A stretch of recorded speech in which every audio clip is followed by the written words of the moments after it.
Well, good morning, everybody, and welcome to Ellensburg, Washington, USA. Home of Central Washington University, the Geology Department, Ellensburg, Washington, USA. I hope everything's going well with you out there. This is a live broadcast, and you're looking at the title slide right now, hopefully. Initiation of the Cascade Arc, Where, When, and How by Jeffrey Tepper. And Jeffrey Tepper is sitting less than 10 feet away from me right now. Big moment for me. 5x5. Thank you, everybody. Okay, let's get on camera and say hi to a number of you. Thank you so much for joining this live broadcast. There he is right there. So that is what's going out at home as well. Hi, everybody, and welcome. Thank you so much.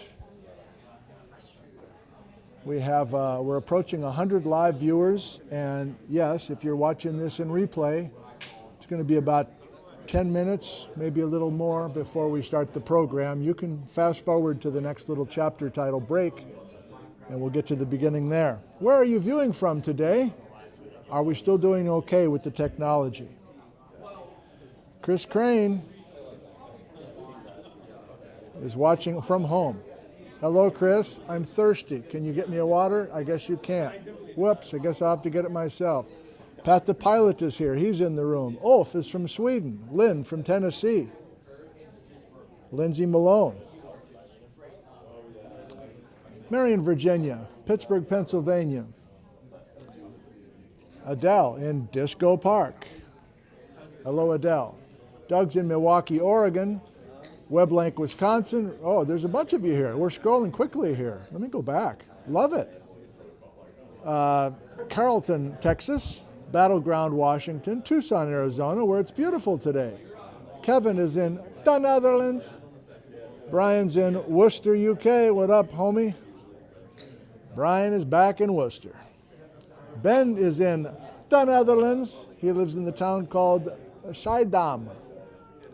Eric is 5x5. 3D modeler from Rotterdam in the house. Chelmsford, England. Damp, Tri-Cities. I'm down to live. St. Mary's County, Maryland. Vicky's in Marysville, Washington. Doug's in Petersburg, Alaska. So great to have so many of you here live with us. Thank you. It still says 91. Aren't we more than that now? How many are in the room right now? Pat's in Bellingham, New York. Paris, Illinois. Moneta, Virginia. Tinley Park, Illinois. Northwoods, Wisconsin, the center of the earth. Hello, Gene. McAllen, Texas. Yeah, 204. What's going on with my little counter here? Thank you, Elaine. Yeah, we have more than 200. Bamberg, Germany. We'll do a few more. Eugene, Oregon. Mercer Island, Washington. Yeah. Passau, Bavaria, Germany. Hello. Plenty of Germans here today. Hillsdale, Michigan. Forest Grove, Oregon, and so on. Let me swing you around. Let me enjoy the room. It's the morning after Halloween here in the States, but we've got a room full of energy and a bunch of extra visitors. Backcountry Gary made the trip over from Darrington. Pat the pilot. Rachel from Plain. Kevin from Carnation or Falls City. John Lasher from Ellensburg. Wonderful. Thanks. We'll start in a few minutes.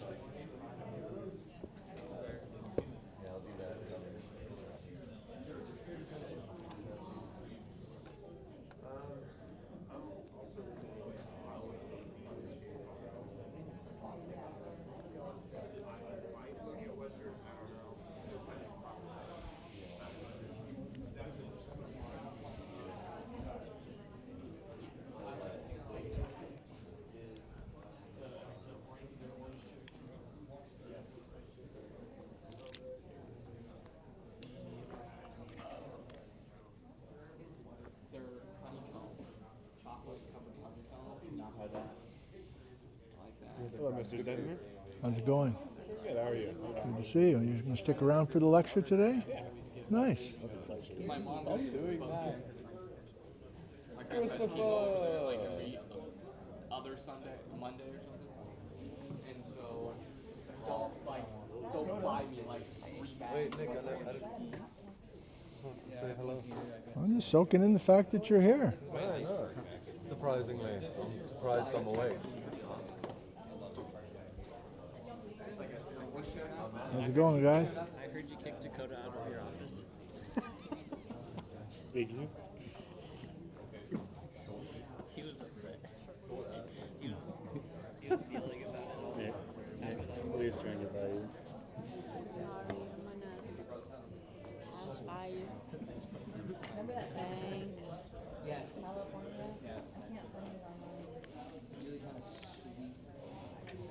Did you guys bring these, or did we offer these? You brought them. They're good. Thank you. Are you still in music? That's special. Are I'm you? gonna get her to do 101. I'm pushing for it. Hold I'm your trying to get her ground. to do it next fall. Ah. Okay. Looks like you're settled. Yeah, you can see it in my eye. A little better now. Different body Yeah. It's all good. So if you listen carefully, it's YouTube processing. Takes like 48 hours, but I think. Actually see the delay time. Because it's longer than I thought. In terms of when you say something. and when it hits. Oh, here. Yeah. Oh, interesting. I'm talking about our video. Oh, that video. Well, Yeah. this weekend though, right? Yeah. Yeah. I'm anxious to see what you got if you're voting. Because I can see that side. Hey, Carl. Yeah, I'm anxious to see it. Appreciate it. Turned out well. I think it turned out well. Yeah.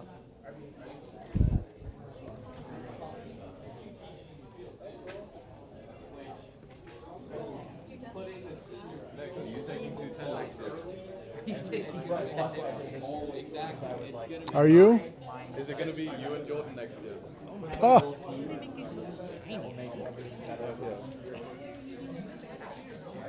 Oh, wow, wow, I love it. I love it.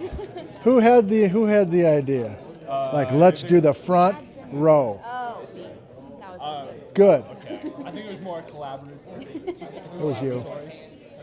Good. nice to see you. I've been trying to get this going. Like, why not? This is the best seat in the house. You can look right up Jeff's nostrils. It's perfect.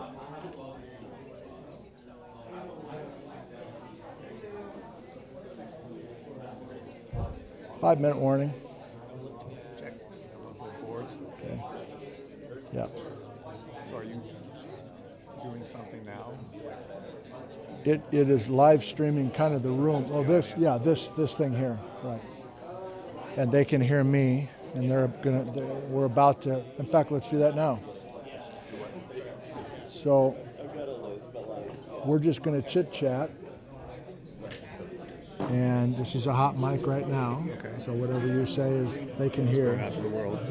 If you don't mind, I'm going to come right to the top of your orange. That's fine.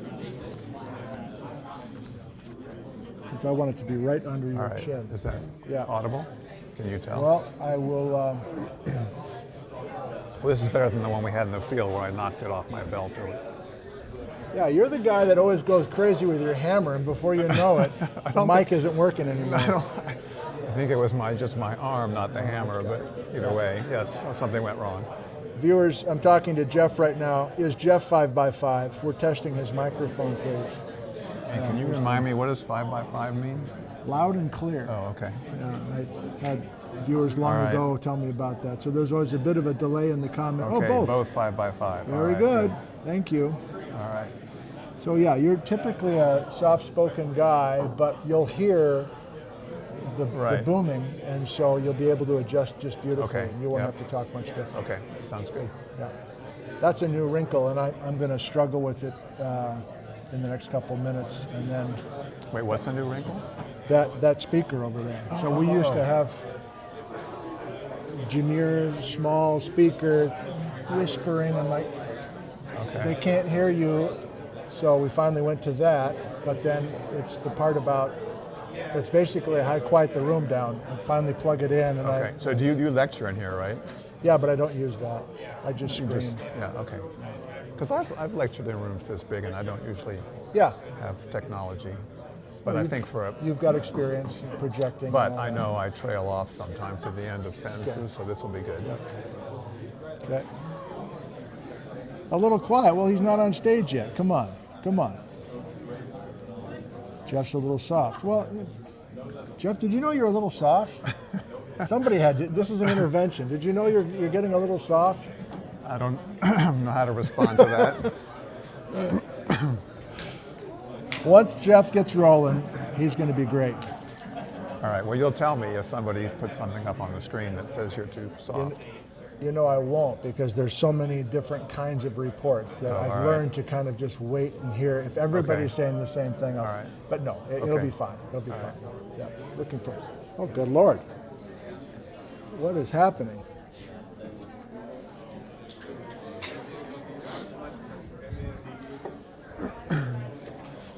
If you want to just stand up here right now, I think it's fine. Usually our speakers are just kind of standing waiting. All right, and I'm I just did kind of check out, doing there's no a little chatting. enclaves in there. That needs to be upgraded. That's why we have more than the usual number of visitors. I think it's that they're all Enclave fans. They want to meet the guy who introduced them to Enclave. Have you met Haley Finch yet, Hannah No. student? Let No. me quickly Okay. do that. You want to follow me? Okay.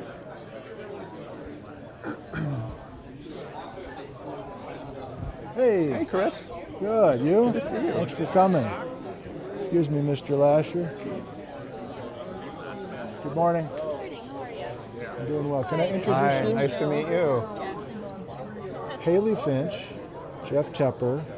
So is it clear when you guys are going to get a chance to visit? We will be having lunch. Okay. Okay, you're going to go to that. Okay. Good. Okay. So that'll be nice to get to chat. Yeah, okay, that sounds great. Wanted to make sure. Yes, thank you. Okay, you bet. How are you? I'm good, Nick. How are you? Doing fine, thanks. Thanks for coming. I got a hot mic. You want to tell me all your problems right now, Rex?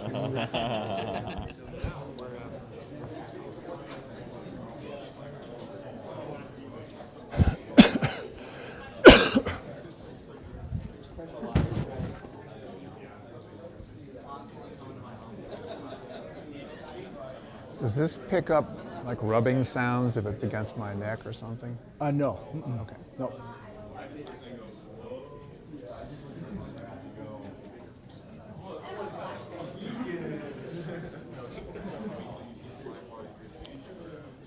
Can I ask you at home one more time, are we 5 by 5 before I plug in Boom Boom here? Just talking to you at home, are we still doing okay with audio? You want me to talk too? or- Sure, why not? Yeah, okay. Jeff, what's your All right. favorite, which kind of food should we have tonight? Pasta, steak, Pasta's good. pasta. Yeah. This episode brought to you by Ellensburg Pasta Company. Jeff Tepper loves pasta. Both 5 by 5, wonderful. They can hear you just fine. So I've got these bandanas, Oh, so if people don't kind of a step on the tripping cord. hazard, so Yeah, I'm trying to.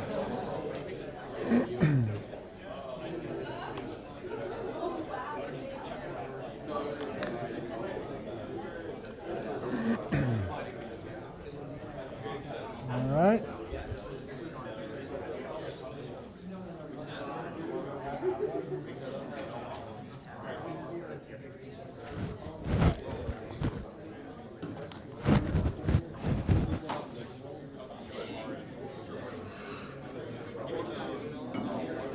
Well, good morning, everybody.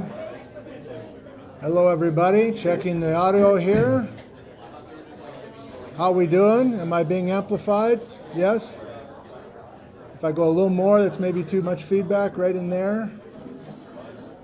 Is it still okay? Even if I yell a little bit? Good, we'll keep it right there. Keep it right there.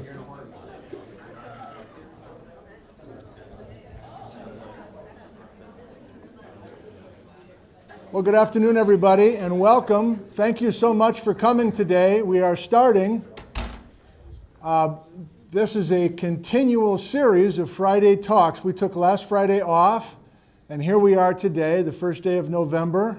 Hope you had a nice time last night, and whether you're hungover or not, you are here right now, and we all do appreciate that we're here together. By the way, I was the speaker 2 weeks ago, and I don't mean to scold you necessarily, but a few of you were like on your phone the whole hour. You're like scrolling through Tinder or something. I don't know what. I don't know what happens in your other classes, but this is different. Like, you have a job. You're an audience member, so you're giving this.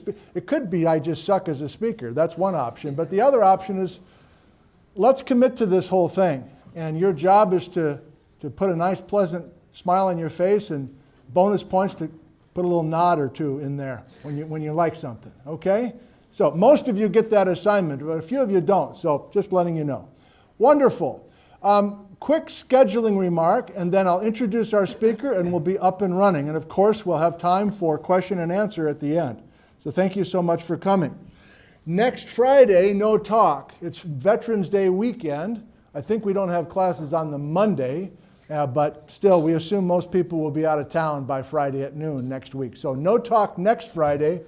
But 2 weeks from today, our last speaker for the fall quarter, understanding the impact of Arctic amplification through Svalbard's snow and ice. And that is a visiting scientist, Andrea Spoar, and promises to be an excellent talk connected to Susan Kaspari. So please come back in 2 weeks for our last talk of the fall quarter. Anything else to say? Audrey Huerta is teaching 304 and 504. If you don't know her by now, she's raising her hand in the back. Check in with her. Most of us know that this is the line of demarcation. You're comfortable being on screen if you're sitting here. If you're in the shadow zone, you don't want to be on camera, and that's great. But for the live Q&A, we'll swing the camera around so that we can do back and forth between the guest and you all. Wonderful. Let me introduce our speaker very briefly, and we will get started. Dr. Jeff Tepper has been an igneous geochemistry professor at the University of Puget Sound for more than 20 years. He's recently retired in Tacoma, but still very active with research. And in fact, some of what you hear today will be based on all this incredible work that he has done over the years with his very bright seniors, undergraduates, who've done some work in the Cascades. And so Jeff is publishing paper after paper now that he has some time to write this stuff up. It's very exciting to follow all this research, and much of what we will be doing this winter with the Cascades A to Z live stream series on YouTube will be featuring much of Jeff's work. So this is a sneak peek into a lot of stuff coming in the next few months. Jeff spent some time as a student at Dartmouth. He spent some time at the University of Washington, both master's and PhD. He did his dissertation on the Chilliwack batholith up by the Canadian border. This guy knows the Cascades better than most, and it's a real thrill to have him here. Please help me welcome Jeff Tepper.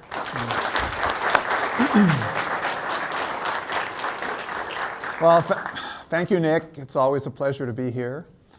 I know that probably all of you in the audience are well acquainted with the Cascades, so I'm not going to start off by telling you where the Cascades are.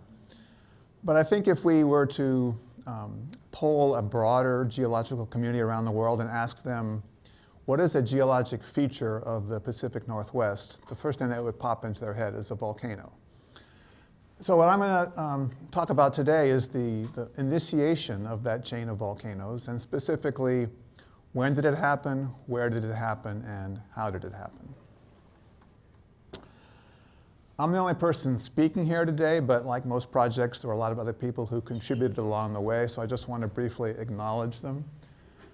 You're going to see some plate motion reconstructions as part of the talk today, and those were done by my colleague Ken Clark. So he and I were colleagues at the University of Puget Sound for 20 years until he retired the same time that I did 3 years ago.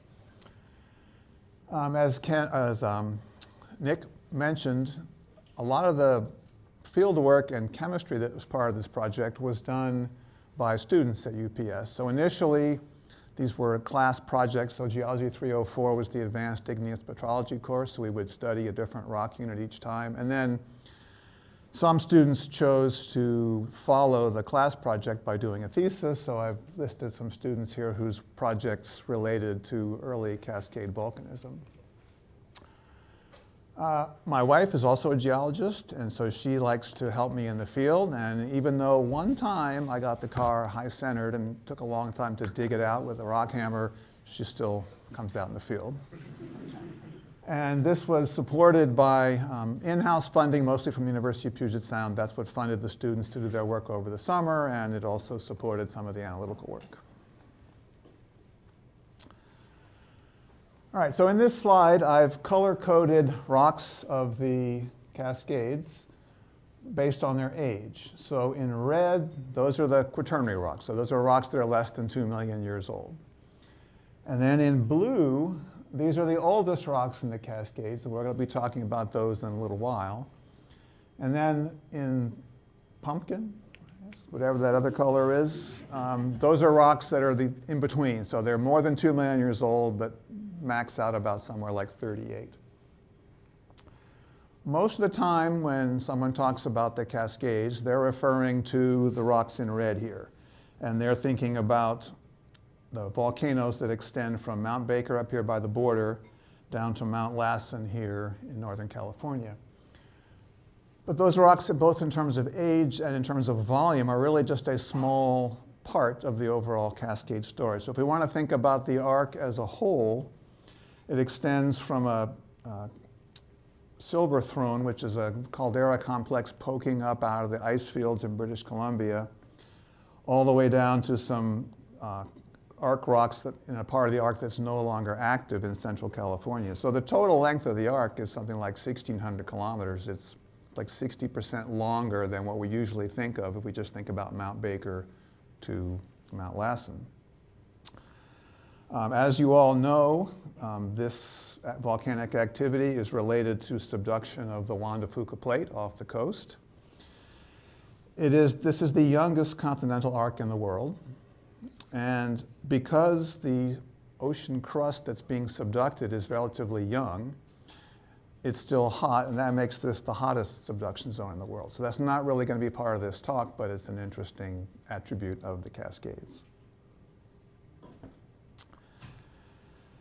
Although we're focusing today on the origin of the Cascades, it bears on a larger question, which is, how do we start a new subduction zone? And that's actually not a very well understood process. So in this map of the world, all of the plate boundaries that have the hatchers on them, those are subduction zones. So here we are, and we're part of this ring of fire.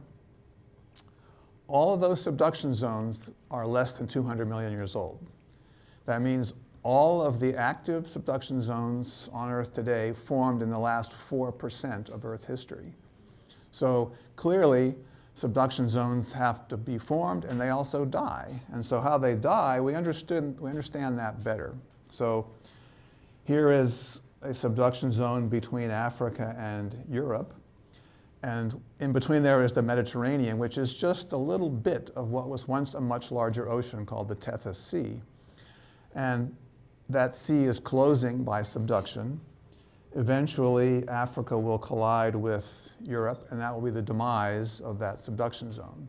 So that's what's happened, for example, where India collided with Asia. There was a subduction zone there, but as soon as two continents come together and neither can be subducted, that's the termination of a subduction zone. So we know how they die, we just don't know so well how they're born. There are several advantages to asking this question in the Cascades. In fact, I would say that this is the best place in the world to ask the question, how does a new subduction zone initiated? And there are three reasons for that. The first one is that because this is a very young subduction zone, we have fairly detailed knowledge of what the plates were doing during the time it was forming. So currently, the Juan de Fuca plate off the coast here is subducting off to the northeast at about 4 centimeters a year. But that rate has not always been the same. The direction hasn't always been the same. And in fact, the plates that are off the coast haven't always been the same. So if we really want to understand how a subduction zone forms, we need to know what the plates were doing. And because these are young, we can use the seafloor magnetic anomalies off the coast to reconstruct what plate was where and what direction it was moving. The second benefit to studying this in the Cascades is that all the other young subduction zones around the world are island arcs. And if you want to sample the rocks or map around an island arc, a lot of that involves dredging or coring off the seafloor, which gives you a very incomplete picture of what's down there. In the Cascades, we have very detailed mapping and dating of rocks, and that's largely due to the efforts of the Washington Geological Survey. So I need to give a brief shout out to them, because when they produce a quadrangle map, it's not just a map, it comes with geochronology and geochemistry and geophysics. So there's a lot of supplemental data that comes with that. And the dating that I'm going to show you in a little bit, most of that came from quadrangle mapping that was done by the WGS over the last, say, 10 years. And then the third advantage to working in the Cascades is that we have tomography. So we have, tomography is essentially 3D seismic imaging of the upper mantle. And so in this cartoon here, there are areas, this is a cross-section of the Earth going down to, it looks like 2,500 kilometers below the surface. And these different colors represent different densities of rock. And these purplish colors, that's something denser. Those are old slabs. So we're getting an image of where slabs have gone and where they are underneath the Pacific Northwest. And so we have a very detailed record of this. Mostly this is the work of Gene Humphreys and Spencer Fuston and Karen Siglok, all of whom have been guests on Nick's YouTube channel. So we have a record of what's happening in the mantle that complements what we can see at the surface. To talk about how the Cascades were initiated, we have to start before they actually began. So we have to have a setting the stage, we'll call it. So the western margin of North America has been a convergent boundary for a long time, probably since the Jurassic. And so this cartoon was drawn for 52 million years ago. But ever since about 80 million years ago, there's been a subduction zone along the whole margin here, from Mexico all the way up into Canada. And there was a very large plate called the Farallon Plate, which was subducting, and the modern Juan de Fuca is just the tail end of that once much larger plate. And that plate was moving toward North America, subducting at a very rapid rate. And sitting on it, we're going to come back and talk about this in a minute, is this chain of seamounts. This is a subduction zone. And you might think, well, there must have been an arc, a chain of volcanoes inboard of this, but there wasn't. And the reason there wasn't is because the rate of subduction was too fast. So we're going to take a little detour here and talk about the relationship between the rate of subduction and the dip of the plate, the slab, and volcanic activity. All right, so you can think of the angle at which the subducting plate is going down as a competition between how fast it's moving horizontally and how fast it's sinking into the mantle, because it's deeper, it's denser than the mantle. So if subduction is relatively slow, the angle will be steeper because it's sinking faster relative to how it's moving horizontally. So you wind up with a deeper, a steeper angle of subduction, and as a result, the volcanic arc, the chain of volcanoes, is closer to the trench. And that's because regardless of the angle, the arc is always about 100 kilometers above the subducting plate. If we have faster subduction, then the angle of this downgoing plate is shallower, and we have to be farther inland to get to 100 kilometers depth, so the arc is farther inland from the trench. But if we have really fast subduction, then the subducting plate is essentially flat, and it's just scooting along underneath the continent. In that case, we don't get any arc at all. So we're going to come back to this idea that changing the rate of subduction changes the position of the volcanic arc in a few moments. But it hopefully makes sense to you that if we were to have fast subduction and then slow it down, Does it make sense to you then that the arc should start moving toward the trench?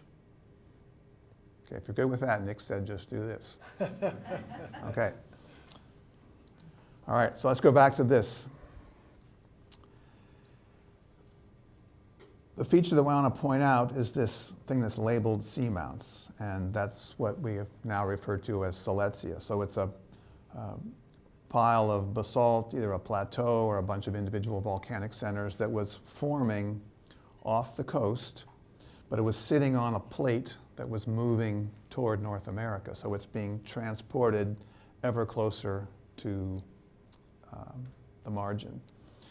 In this cartoon, it's drawn as sitting on top of a boundary between the Farallon plate and the Kula plate.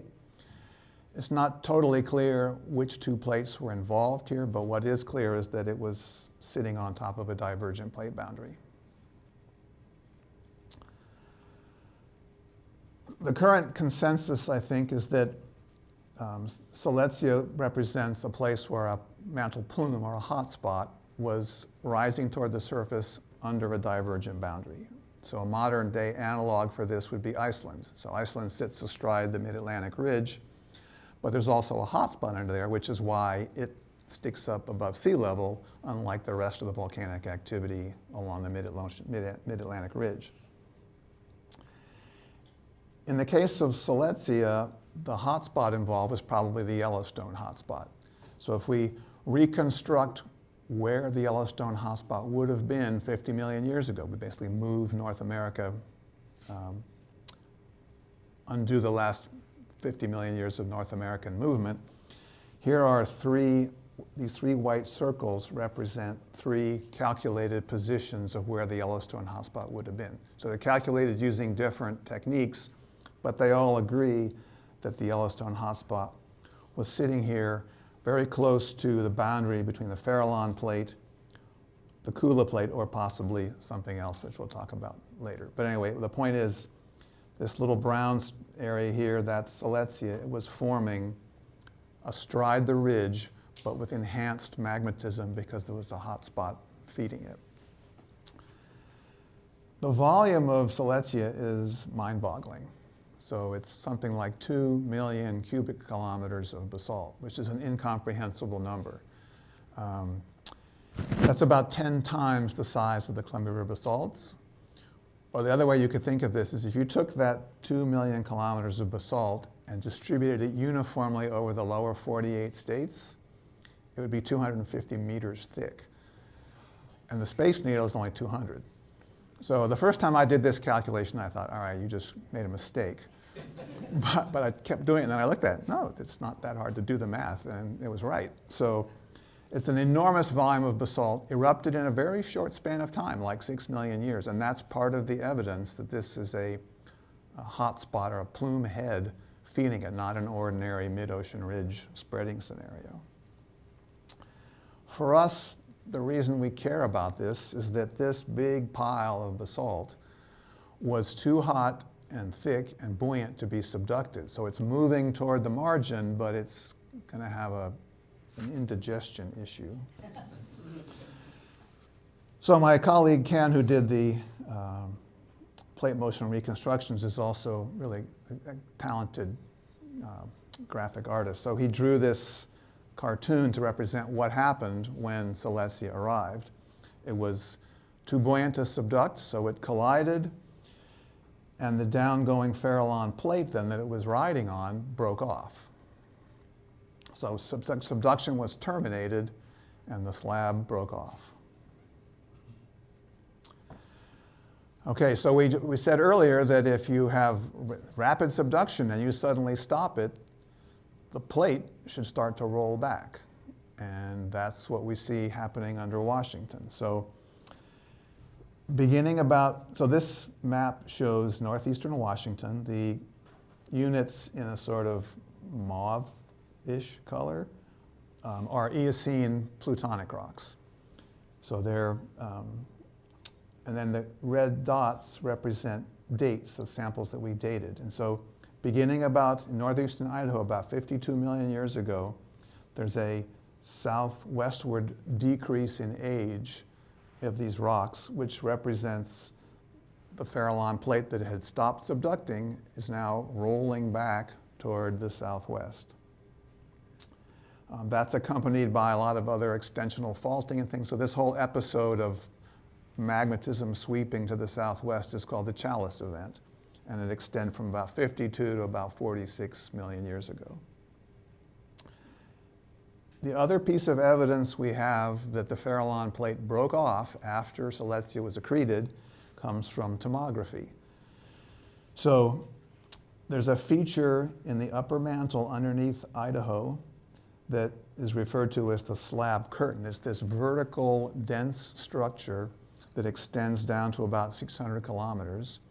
And that's interpreted to be the broken off piece of the Farallon plate, which is hanging there in the upper mantle, sort of neutrally buoyant. So we have these two, so that'd be this thing here. So we have two pieces of evidence that after Silesia arrived, subduction was terminated, and that would be about 50 million years ago, and then the slab broke off. So now we're going to talk about starting the Cascade arc. It's pretty clear that the earliest activity in the arc was all concentrated in western Washington. So this list here is all of the oldest dated units in the Cascades, and most of this data came from Washington Geological Survey quadrangle mapping. So the oldest age is 46.5 million years on something called the Drunken Charlie complex. And then there's a relatively voluminous unit here called the Northcraft Formation, which the oldest date there is about 46 million. There are no rocks in Oregon that are more than 41 million years old, and there's just one. So it's pretty clear that all the early activity was in this area of western Washington. So the takeaway from this is that Silesia collided about 50, and about 4 million years ago, 4 million years later, the arc turned on. So we have this sort of 4 million year gap between subduction terminating and subduction resuming. What was happening in that 4 million years? We have a window into that, and that's these yellow triangles. So the yellow triangles represent dated rocks that formed in that window of time between 50 and 46 million years ago. And those rocks basically are of two types. There are adachite ashes. So this is a pillow, and sitting on top of the pillow, this white layer is an ash with the composition of an adachite. And an adachite is a sort of intermediate composition rock that forms when you melt the subducting plate. The other type of rock that pops up in this window of time between 50 and 46 are lavas that look just like Silesia lavas. So Silesia, remember, was forming offshore as a combination of a mid-ocean ridge and a hotspot. Has nothing to do with subduction. The plumbing system that was feeding the rocks of Silesia was still active, at least in a small scale way, after Silesia accreted. But these rocks were coming up, through the edge of North America.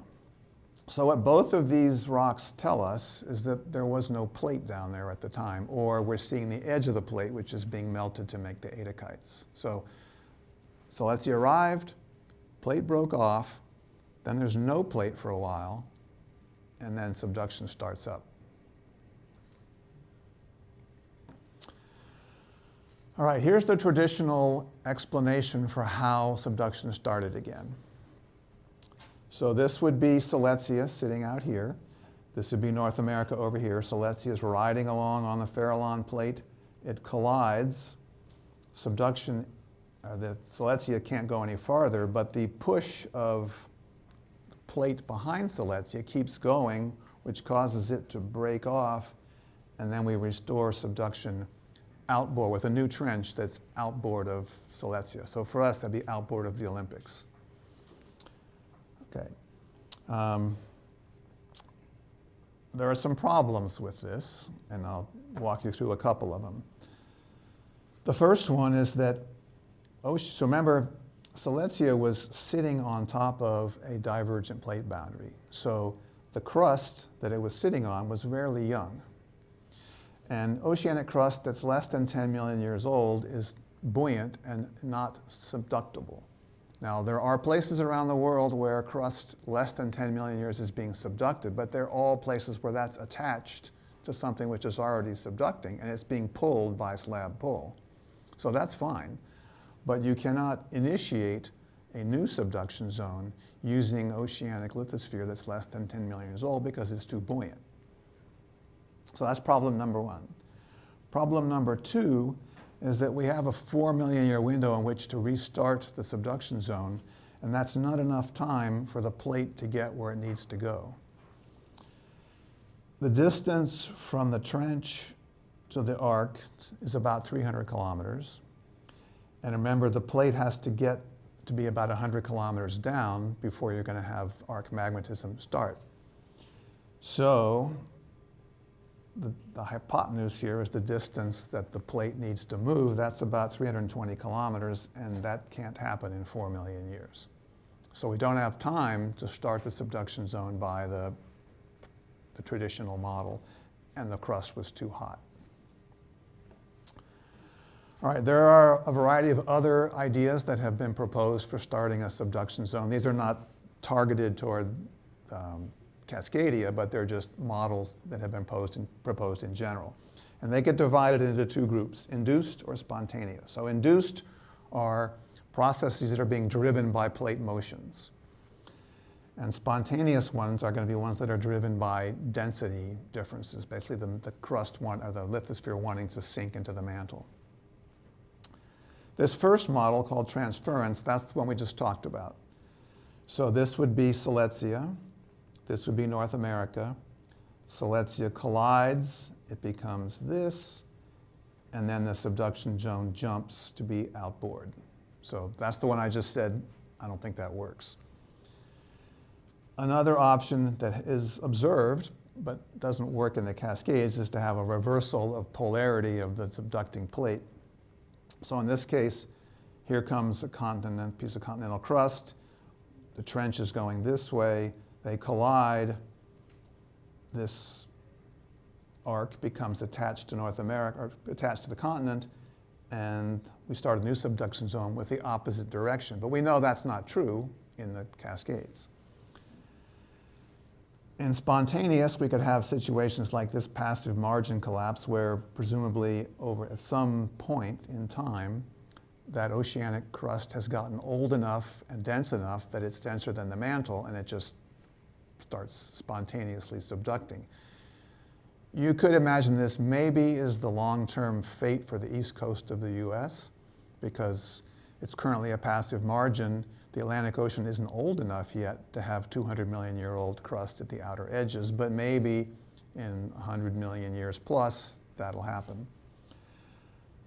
That's not going to work here because the crust isn't old enough. And I'm not going to go through all these, but all of these are basically, they fail because they all involve crust needing to be denser than the mantle, and that's not true for the Farallon plate sitting off the coast.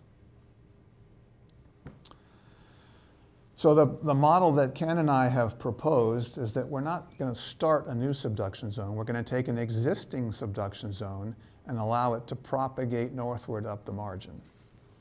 So you've seen this slide before. Here's Silesia, and we know that when Silesia collided with North America, the Farallon plate behind it broke off. But the Farallon plate extended much farther south than just Oregon, where the southern end of Silesia is. It was all the way down to Mexico. So this whole other part of the plate, that did not break off. It's still subducting. And it's subducting just like the northern part was at a high rate. So it's scooting along in a sort of flat slab scenario, but under Nevada and California. So, and you'll also see that the vector for that plate is moving to the northeast. So over time, this plate that did not break off should be marching its way up the coast. All right, so we're going to talk a little bit about that southern piece of the plate, the one that didn't break off. It was subducting at a rapid rate, so it was a flat slab. Somewhere around 50 million years ago, it started to roll back. And it's tempting to think that that rollback has something to do with Silesia, but I don't know if that's true or not. But it's curious to me that it began rolling back about the same time as rollback in northeastern Washington. And the record of that rollback is this magmatic sweep that went across Nevada. This is 42 up here, 45 up here, but still same sort of time frame, sweeping across, and then culminating with an arc, active arc in California somewhere in the 30-ish, 25, 30 time frame. There had to be some kind of separation between what broke off to the north and what didn't to the south, and so that would have been some kind of a tear in the slab, which has been inferred from some geophysics, somewhere around the California-Oregon border, which would also be the southern end of Silesia. So the story, excuse me, the story is that this southern part of the slab didn't break off, it's just rolling back, heading to become a steeply dipping slab like you'd find in a subduction zone. So here's another one of Ken's cartoons. This is Silesia. The north would be off in this direction. This is the part of the plate that broke off. This is the part that didn't. It's rolling back while also moving in this direction. And we would expect that the arc is going to turn on when this leading edge that's rolling back gets to 110 kilometers depth. So until it gets that deep, it's just too shallow. All right, so what I'm going to do for the rest of this talk is show you that this model is consistent with what we know about plate motions. And so I'm going to set the stage with these two slides, and then I'm going to show you a series of slides that are snapshots through time at 1 million year intervals, and you'll see how the plates were moving. All right, so this is kind of a complicated slide, and if we need to come back to it later, that's fine. But it's 52 million years and 50 million years. So it's two snapshots in time. 52 is, in green here is Silesia. So 52 is just before Silesia arrived, and 50 is after it's been accreted. And there are two overarching themes that I want you to take away from this, even if all the details get a little murky. The one is that the Farallon plate, which is this designated with an F, is moving northward through time. And the other is that as it moves northward, the type of plate boundary at the coast is changing. So it's a subduction zone to the south of the leading edge of the Farallon. North of that, it's a transform boundary. And the reason for that is that if you look at the vectors of the plates, the Farallon plate is moving toward North America, so you're going to have a subduction zone. But the Kula plate is moving almost parallel to North America, so it's going to be a transform, not a convergent boundary. All right. Everybody okay? Oh, nods all around. All right. So Silesia sitting here, it was forming astride a spreading ridge, which is the dotted lines here. Ken and I like this resurrection plate model. So although we've talked about the Kula Farallon plate, the story doesn't really change. I'm just putting a different plate in there because I think it's supported by evidence. So Silesia is accreted. It becomes part of the continent at that point. So it's no longer part of the plate movement story. And this spreading ridge that was off to the coast here now is the boundary between the Kula plate going this way and North America, which for our purposes is going nowhere. So that divergent boundary is going to become a transform. But south of the Farallon plate's leading edge, it's going to be a convergent. And we're going to see that convergent margin move up the margin. And as it does so, it's going to turn on the Cascades. Okay? All right, so here we are at 50 million years. Farallon plate in gray, Kula plate off here. Silesia is intact. The plate has just the Farallon, northern part of the Farallon has just broken off, and so we have the beginnings of a no slab place or a slab window. Okay, moving forward in time 1,000,000 years. The plate has moved farther northward, and this no slab area has grown. So I think of this like you're closing your garage door. And so as the door is closing, it's producing that curtain under Idaho, but it's pulling with it the tail end of that slab, which is then opening this window behind Silesia under Washington and probably part of Oregon too, okay? So in the next couple slides, you'll see this window widen because this piece of slab is sinking into the mantle and forming the curtain. All right, now if I was as good an artist as Ken, I would have done a better job, but I am not. So the other thing, there's a lot of, this is like a 4-dimensional cartoon because we're talking about time, space, and also depth. So what I'm trying to convey with this brownish color here is that the leading edge of that plate is starting to sink. Okay, because it's the leading edge, it's untethered, it's unbounded, so nothing is keeping it there, and it's starting to do this. And it hasn't gotten to 110 kilometers yet, but it is foundering. Okay, so plate continuing to move forward, slab window continuing to open, and this leading edge getting deeper. Okay. There was no Columbia at the time. I just thought this sounded kind of dramatic. Leading edge of Farallon slab crosses the Columbia. The point is it's moving into Washington. 45 million years ago now, the arc has turned on. And that's because this leading edge has gotten deep enough to trigger arc magnetism. There's nothing going on in Oregon yet, because the slab out there is not yet deep enough. But this portion is rolling back this way as well as moving northward. I can't draw that. Hopefully you can imagine that. Okay, so 44, same thing happening. 43, this has not yet gotten all the way to Oregon, but you could imagine that given another couple million years, this deep enough part of the slab will have gotten into Oregon and triggered magnetism there. So the arc is really pretty much turned on its whole length by about 37 million years ago or something like that. So that's the story. It's pretty clear that the Cascades were born about 46 million years ago, and it's pretty clear that that happened in western Washington shortly after Silesia was accreted. We don't need to jump the subduction zone westward, and there's a lot of problems with that. We can just simply bring an existing subduction zone northward. And that model is consistent with the progression of ages and with what we know of plate motions. So features that this accounts for, I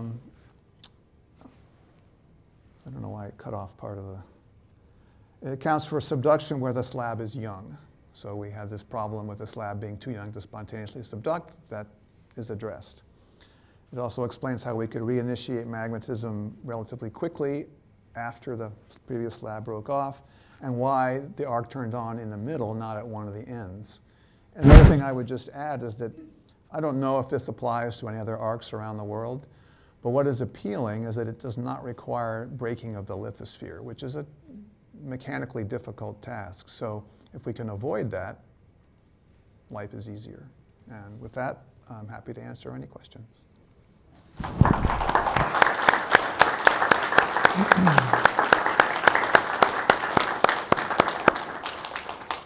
Thanks. We have plenty of time for questions, and Jeff is going to repeat your question so that the home crowd can hear it as well. Questions, please.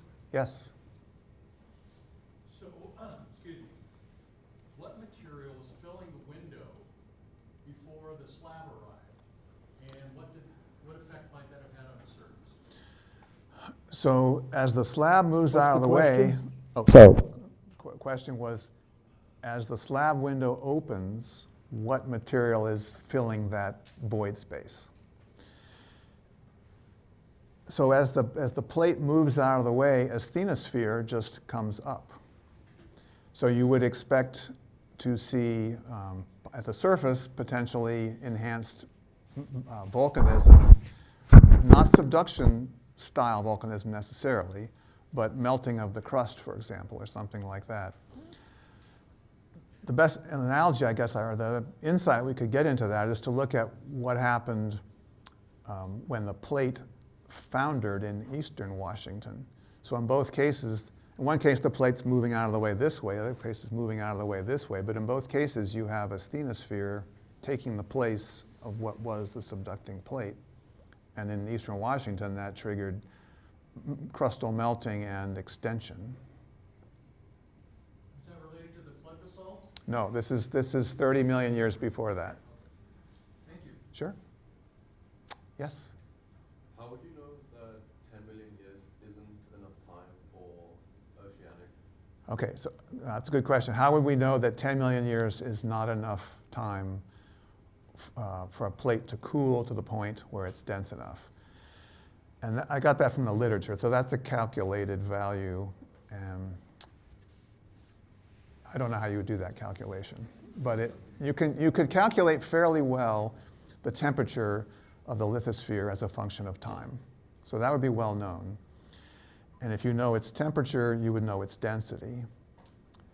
And if you know its density and you know the density of the mantle, you know the contrast between the two. What I don't know is, presumably there has to be enough of a density to overcome the strength of the mantle. And I don't know how that's known. But that's not, I didn't make up that number and I didn't derive it, so that's a good question. Yes? Is that, excuse me, 10 million years, so it takes 10 million years to cool enough to? Right, so yes, if it's less than 10 million years old, it is still too hot and too buoyant, and therefore not dense enough to penetrate into the mantle.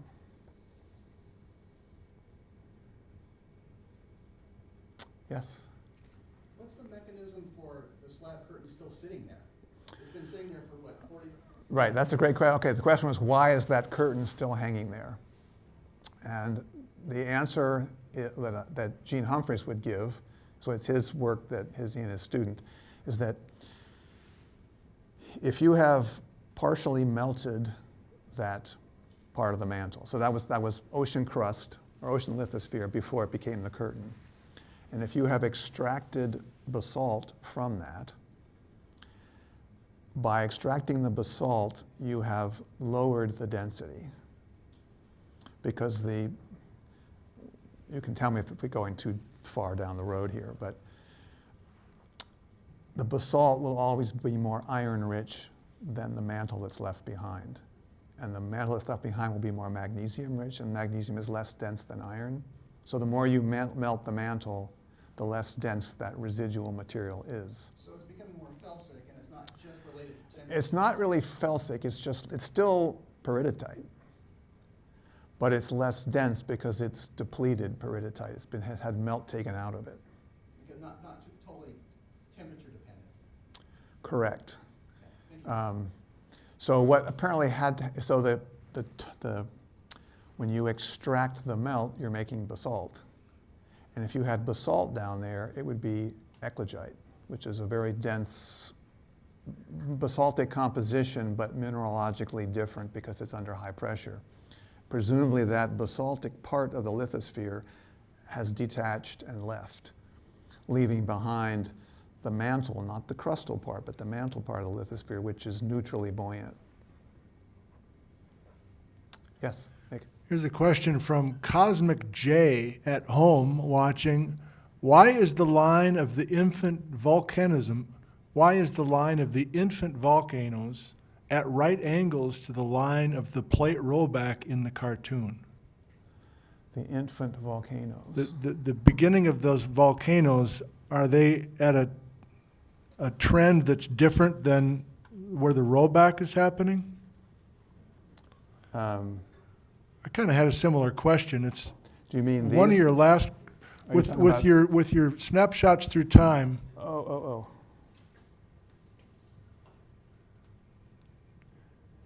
So is it just a north-south line of early volcanoes in this picture? Is that what those darker blotches are? That is the older than 40 million year old volcanic units of the Cascades, right? Okay, thank you. So why is that at that angle and not the angle of rollback? I guess so. Okay. There are several ways that I would answer that. One of them is kind of a cop-out, which is that's where the exposures are, and if you go farther east, there's younger stuff on top.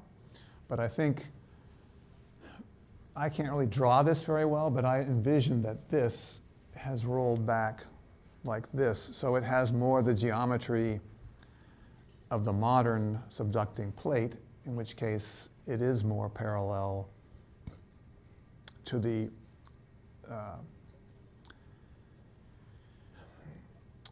fold in the plate or whatever is more or less parallel to that volcanic activity. Thank you. A few more? Yes?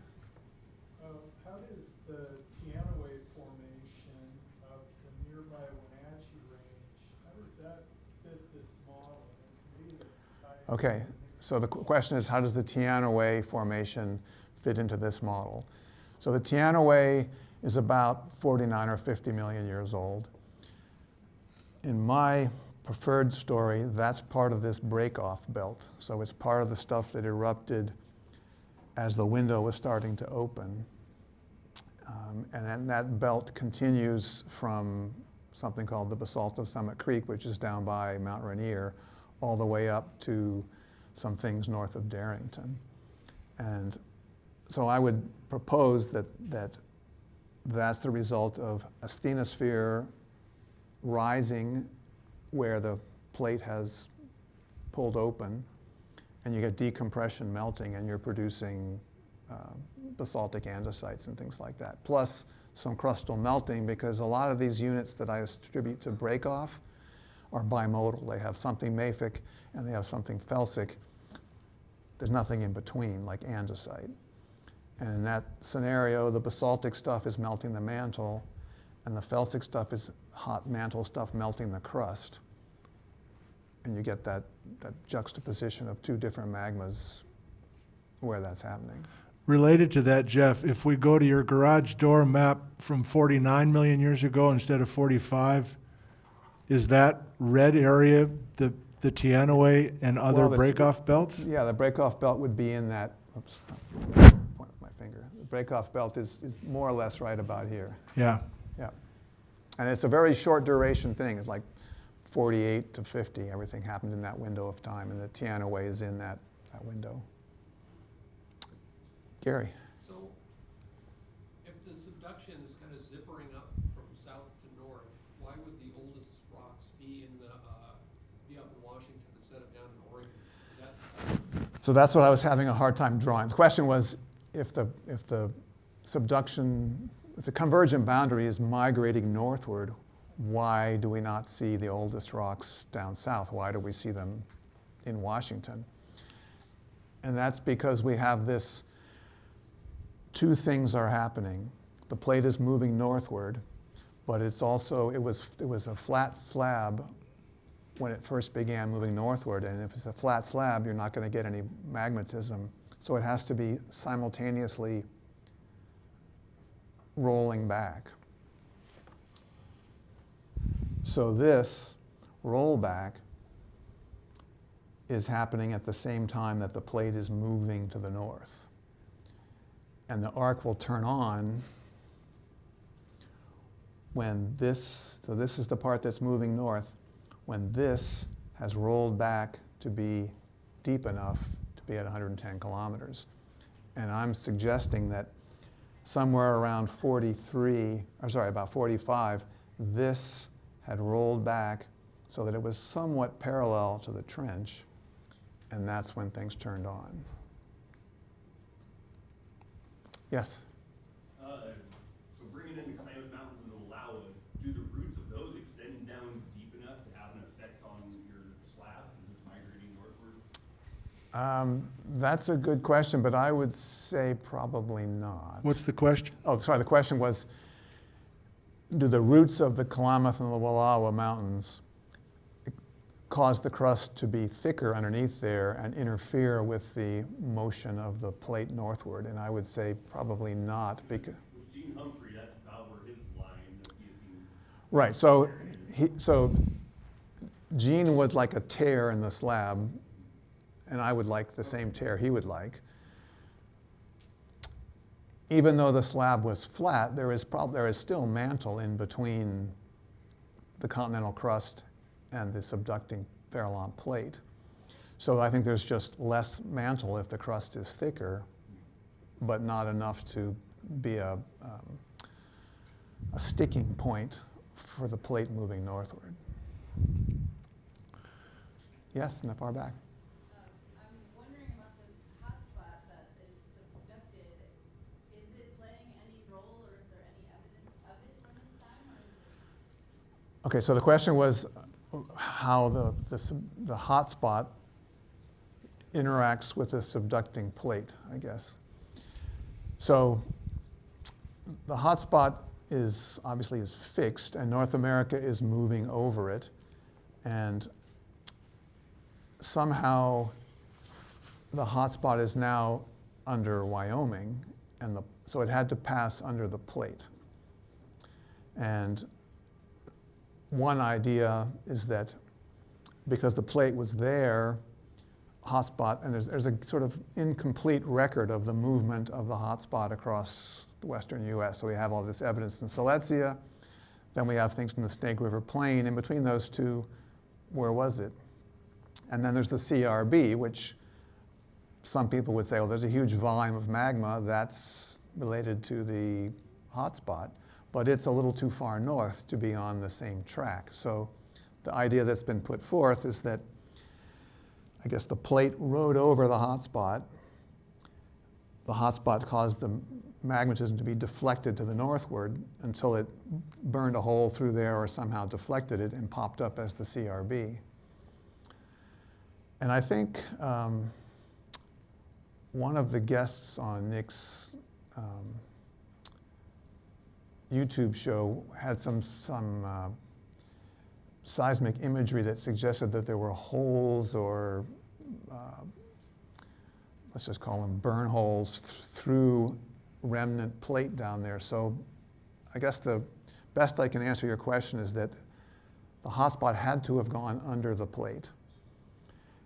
It may have come through the plate to produce something like the CRB, but now it's clearly on the other side of the plate, east of and the subducting plate is going down without interfering with the hotspot. Let's do one more.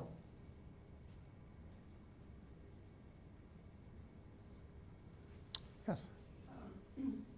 What kept the flat slab flat and was it the tear that, like, we have the rolling back portion versus, why is there a difference? Why is there a difference between the slab to the north that broke off and the slab to the south that did not?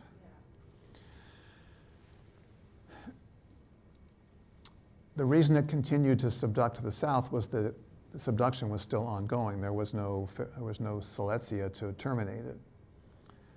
However, clearly something, you don't necessarily, in order to get rollback, you don't have to have a terrain accretion event. You just have to slow down the rate of subduction.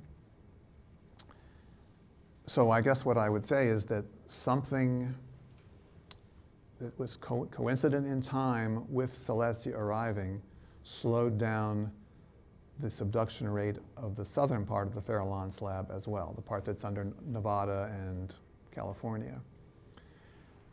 It had to have broken off because it's rolling back, and the Farallon's plate had been subducting for a long time. So there's a very large amount of Farallon plate under North America, and not all of that is rolling back.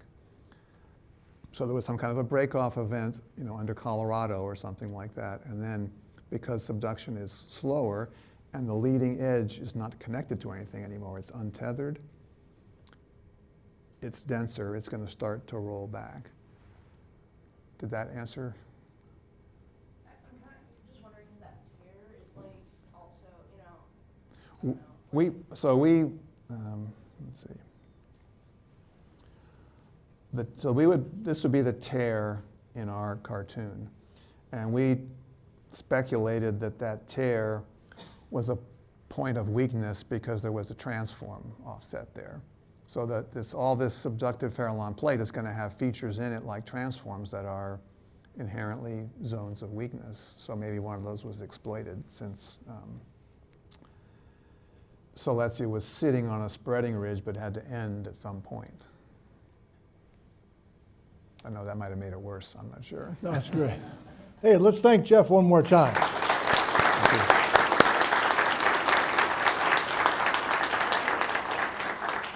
Thanks for coming, everybody. We'll see you in a couple of weeks. Goodbye. Come on up and visit with Jeff if you still have a question.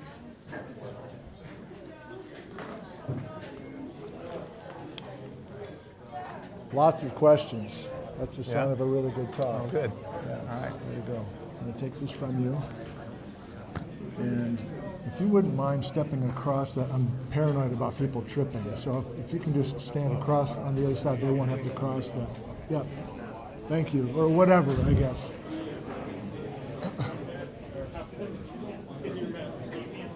Or Jeff, maybe over here. There's more room.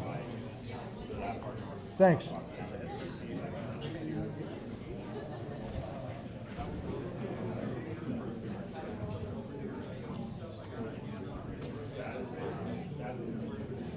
Okay, well, let's see.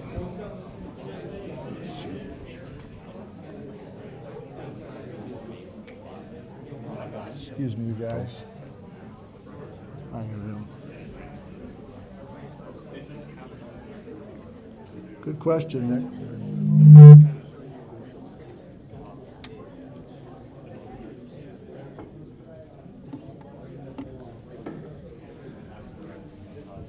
All right.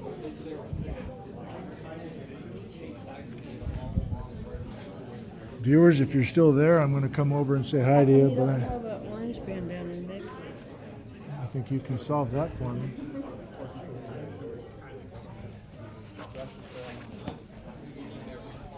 So let me say goodbye to you all. Oh, you're getting a nice shot of these guys. Yeah, this is. If you want good evidence of a very good talk, not only are there people coming up to ask questions, but they're students. So they feel whatever vibe this guy's putting off, like it's okay for them to ask a question. They're not going to be embarrassed. These are undergraduates, and I guess I should give them a little bit of privacy here, but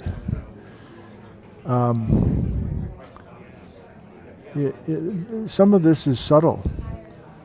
When you give a talk, what kind of message are you giving? I'm not talking about the science now. What kind of vibration or what kind of message are you giving to everyone in the room? And in this particular case, this guy who has deep knowledge also has empowered these young people to go ahead. And I think it's more than the content is what I'm trying to say. The content was interesting and these students can relate to it for sure. But it's more than that. And that's a goal for many of us to have. The tracking is still on, you're right.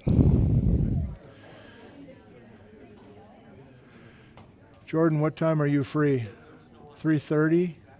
4? Okay, I think we'll get him back to the house by 3:30, so maybe 4-ish. I'll text you, and if you come to our house, and then we can just walk downtown from there. Okay, thank you.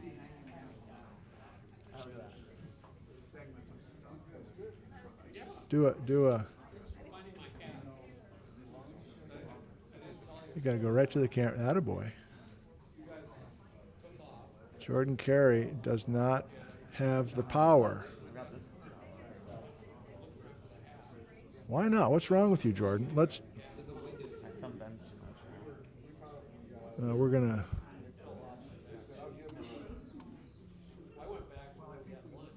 No, you're not going to give up. We're going to do this.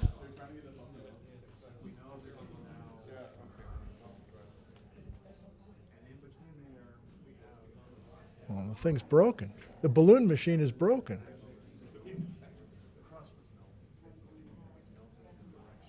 All right. Okay. All right. Let's say goodbye. Thanks, everybody. Hope you enjoyed that.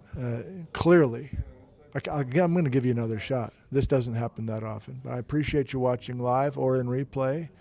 And we're going to kick off the Cascades A to Z series this coming Wednesday, November 6th at noon Pacific time. Thank you. I love you, and goodbye from Ellensburg, Washington, USA. Come on, Jordan.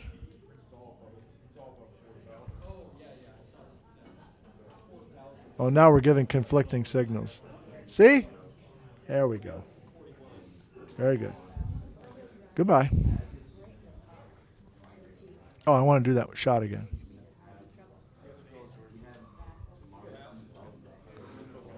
Kevin.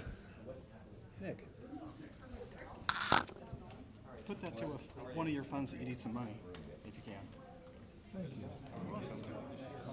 It's a nice way to try to give something back to what you do, contribute to us. So. Thank you. I don't know which one. Yeah, that's one I wanted, but you know, I wrote student fund, but I know that there's a couple different things, right? Yeah. Hannah, who's out of town for a conference, she will know the best place. Right. Yeah, I was looking for her, but she's like, getting a suntan or something in Phoenix. Oh, she has a great opportunity. Oh, did you know about Phoenix? Well, yeah, Jordan told me. Yeah, I was talking to her earlier. Let me follow up my email between you and her. Okay. And we'll make sure that it's going to the right spot. Yeah. Thank you for your time. Oh, absolutely. I don't know if you have my email or not. Probably. I'm not sure. Would you mind sending me an email? I will do that, yeah. So no tab or any place to go to? I'll see you in a while. Thanks. I don't know if I missed it, but when is the date you're going to start the This coming Wednesday. Okay. Yeah, okay. Yeah, okay. November 6th, okay. Yeah. I'll just watch YouTube and go to your site. Right. You don't have to watch live if you're busy. Well, yeah. Okay. Two of them a week. Wednesdays at noon and Saturday mornings at 8 a.m. Saturday, not Sunday. Okay, good. Then I can watch Okay. both of them. Okay. I have to watch Sundays on delayed. That's right. Yeah. Very good. Okay.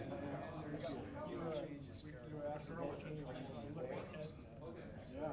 That's 10 points come into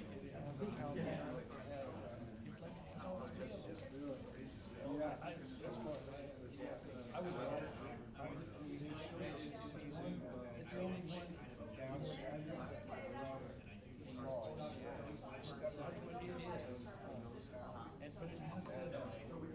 Going on, volcanic eruptions, explosions. No, wasn't graduated. You're beyond 101 now. That's the dirty secret. That all these volcanoes have all three. If you dig deep in it, you'll find that they change. Good lecture. Yeah, that was a good lecture. Yeah, yeah. Just in time for, I don't know how many of 103 students were here, but they should have been here. They should have been. Yeah. Yep. Thank you. Am I still live streaming? Oh, I am. Okay. Well, I don't know. Let's. Hey, John. Yeah. Come on. You want? You gonna join these guys for lunch? I guess. Did you talk to Chris? Chris mentioned he's taking them for Yeah. lunch. Yeah. I think that would be the best time. Yeah. I can have more personal time with him. Yeah. Yeah. I just want to invite him out to the Bear Creek Good. dikes. To Good. Get his eyes on them. Okay. But we also have samples in for geochemistry, so we'll know more about them Nice. next summer. Okay. Yeah, He's good. He needs to know about that stuff, for sure. I can't.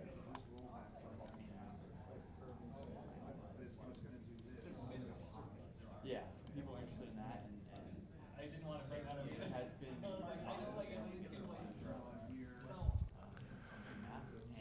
Well, I can't stop here because this doesn't happen that often.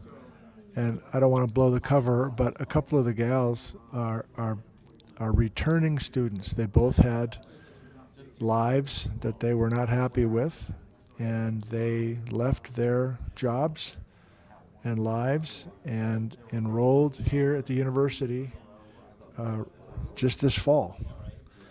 And they are digging in deeply to this geology, and they are both extremely into it and doing very, very well.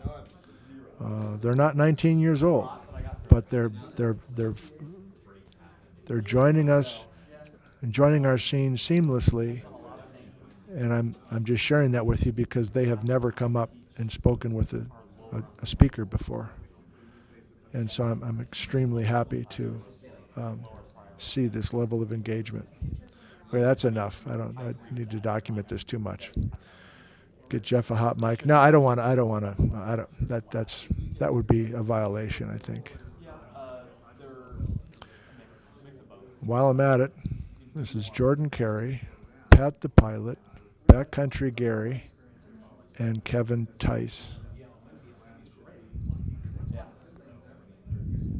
Okay.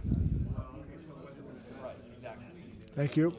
We'll see you on Wednesday, some of you, for session A of the live stream series.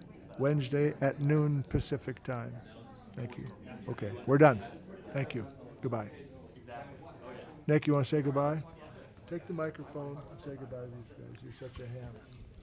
Goodbye. Take care. Oh, hold up. Goodbye. Take care. Really look deeply into their eyes. Gotta look. Okay. Goodbye. Your life story. Take You care. grew up in South Oh, Africa. so I grew up born in Connecticut, raised in South Africa, dragged back to the U.S. by my own accord. A smile, you're on camera. Oh gosh, See? I'm nervous. I'm camera shy. What can I say? Yeah. When did you take Geology 101? Fall of 23, and I was sitting in that chair right there, third row, all the way at the end, and Have you taken a field class since then? 188 and 210. What was 188? Who was the teacher for that? I think he left. Jordan Carey. Where did you guys go? We went to, first was Dry Falls, and this most recent one we went to Ape Caves. I don't know if I should be talking to you or to them. To them? Okay. Okay, so you've done 2 Jordan trips. Yeah, 2 Jordan trips, still got 1 left in me, and then I'm just going to do what you say does and keep going on those trips, even though it's not for credit anymore. And you had Jordan again, but where did you go with Jordan this time, or this late September? This late September, Like August, sorry. we went to Sierra Nevada by Owens Valley, White Mountain Research Center. I keep wanting to look at you. It's so hard to look at the camera. It makes sense. I'm magnetic. I know. Yeah, magnetic like a. Don't say it. Okay. Don't like you dare. Like a magnet. Yeah, good trips. Okay. Good geology. Yeah. Nice job. Some old man got me into geology, and you know. I'm glad. Thank you, Nick. Nick's Unite. Okay, goodbye. Okay, well, I'm not going to stop because now we have this woman with the backpack and the yellow bottle is a brand new graduate student of Hannah Shamloo. That's Haley Finch. And Jeff Tepper, our speaker today, visited with Hannah, and they decided that Jeff would be on the committee for Haley's work with the Goat Rocks Volcanic Complex. So Jeff, even though he's retired, he clearly has an ability to stay engaged with our students. And he misses it, I think.